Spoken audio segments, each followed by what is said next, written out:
Hey everyone, it's Lisa from the blog farmhouseonboone.com, and today I'm ready to share another sewing tutorial, and that is a simple peasant dress for girls for fall.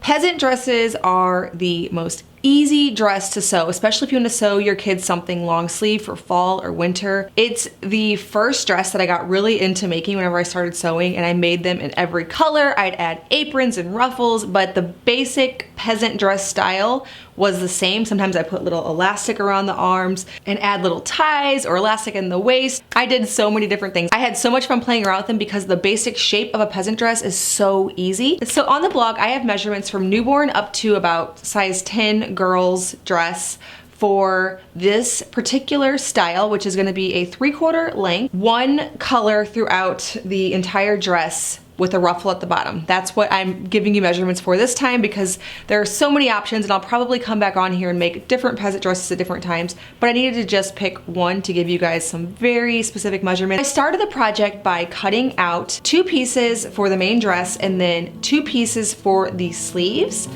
2 pieces for the ruffles, and then 1 long piece for the tie around the middle. All those measurements are on the blog. You can go and check it out at farmhouseonboone.com. I'll leave the exact link in the description below to this post. I made the size 8 for my daughter. She is almost 10, but she's pretty small. After cutting out the main dress pieces, I measured in about 4 inches at the top and then created an angled cut so that the dress would have a little bit more shape. When I first started making peasant dresses, I just skipped this step altogether and the dresses turned out fine, but this just gives them a little bit more of a shapely feel so that they're not so wide at the top.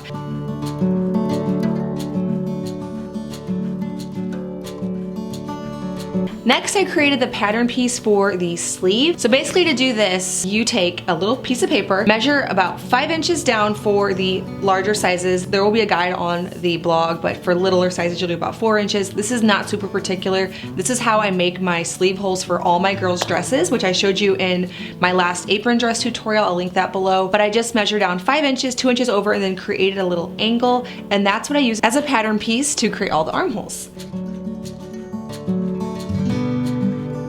As you can see here, I actually used to write the measurements for all of my dresses after I got a shape and size that I liked when my girls were going through the stages. If you are gonna be making a bunch of different styles, say one time you're gonna add a ruffle or an apron, make a measurement so that you can say 5T apron is 12 inches by 12 inches, and you can keep them on those little pattern pieces. Next, I took one of the main dress pieces, folded it in half, and then lined up my little pattern piece to cut the armhole. I repeated that for the other main dress piece as well as the 2 sleeves.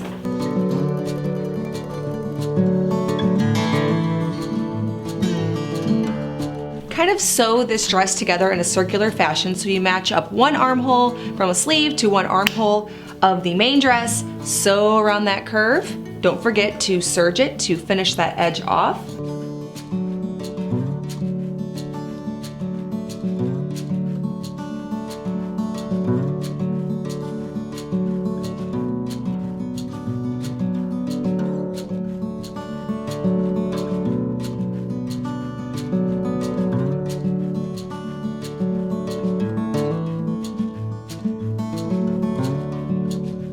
And then you repeat in a circular fashion so that it's main dress piece, sleeve, main dress piece, sleeve, and then it's all attached in a circle. Now this process will work the exact same way whether you're making a long sleeve, a short sleeve.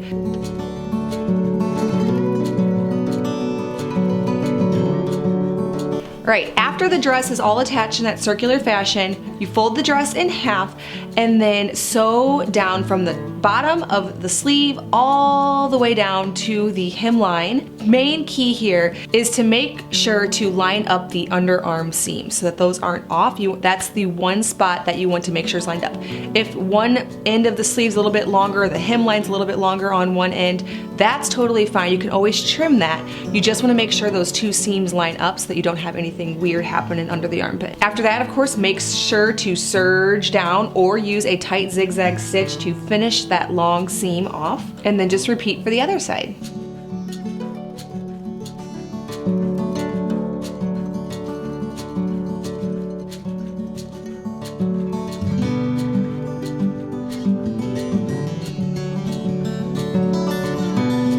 Next, I went ahead and added the ruffle. Now this is a step you can skip, and you can just make the dress a little bit longer if you don't want a ruffle, but I included the measurements to do it or not do it. I just took 2 of my ruffle pieces, sewed them together on the sides, made sure to do the zigzag or serger stitch. After they were attached together, I put the hem in for the bottom of the dress. Now I just did this by folding the fabric up 1/2 inch to the wrong side, then another 1/2 inch, and then sewing all the way around.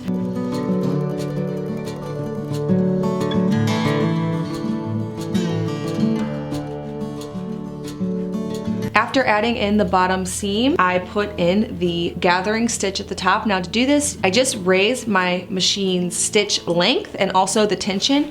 And whenever you put a piece of fabric through on the high stitch length and the high tension, it'll create the gathers automatically.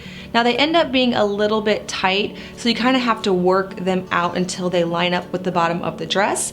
But once you get them to match, so you get the length of the ruffle piece to the length of the bottom of the dress, you line them up at the side seams and then just pin all the way around and then sew the ruffle on.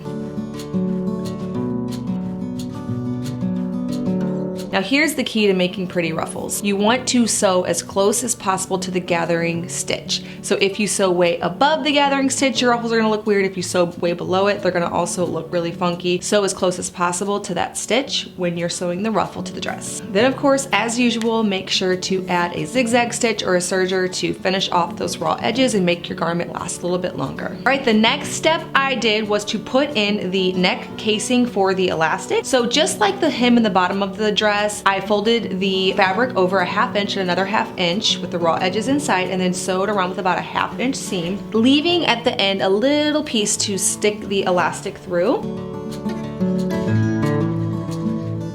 I took some elastic. I used I believe it's a 3/8 inch. It was just in my stash, but I will find the exact measurement link below the best elastic for the neckline. Just take a large safety pin, put it at the end of the elastic, and then push it through that top neck casing until it comes out the other side. Make sure not to lose the end of your elastic because you want the 2 pieces to meet up once it's been through the top neck casing. Overlap them a bit, and then I just sewed them together. I do several back and forward stitches here because I don't want the elastic to come apart in the dress. I sewed the little opening that I left open to put the elastic through. I sewed that closed. Next, I hemmed up the sleeves. Just like the bottom hem, just like the neck casing, I folded the fabric over to the wrong side twice and then just went around with about a 1/2 inch seam. Finally, I used the long strip for the tie around the waist to create a little bit more of a shapely look. To do this, I folded the long tie piece in half with the ends folded under, sewed all the way down the raw edge. Then I used a safety pin to turn it right side out.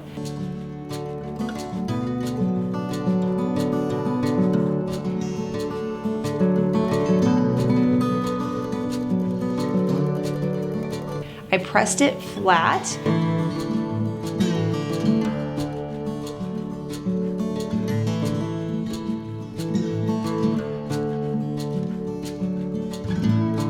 And then I folded it in half to find the center and lined that up on the center front of the dress and pinned it in place.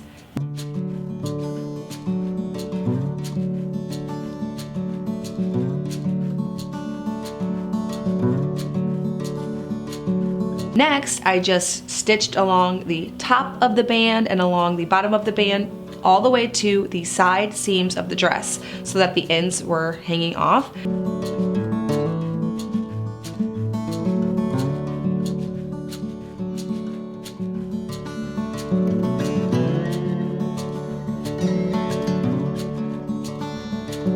Then I went around the 2 ends that were remaining with a top stitch just to make it nice and finished off.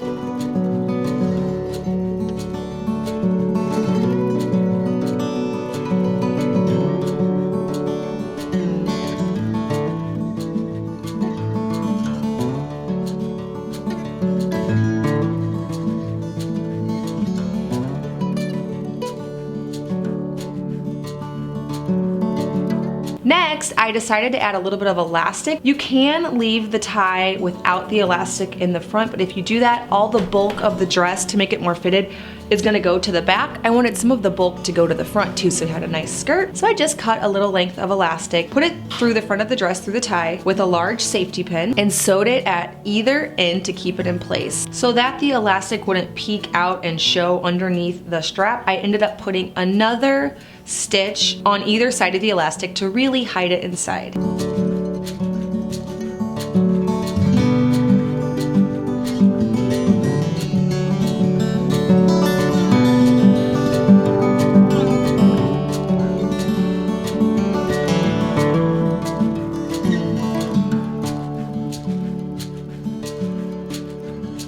Once you get really good at sewing these, this entire project will take about an hour from start to finish, which I loved. When my girls were little, I would just spend an evening sewing and then I'd have 2 cute new dresses for them to wear and match. Thank you so much for watching this video. I hope that I have you thinking of all the possibilities with peasant dresses.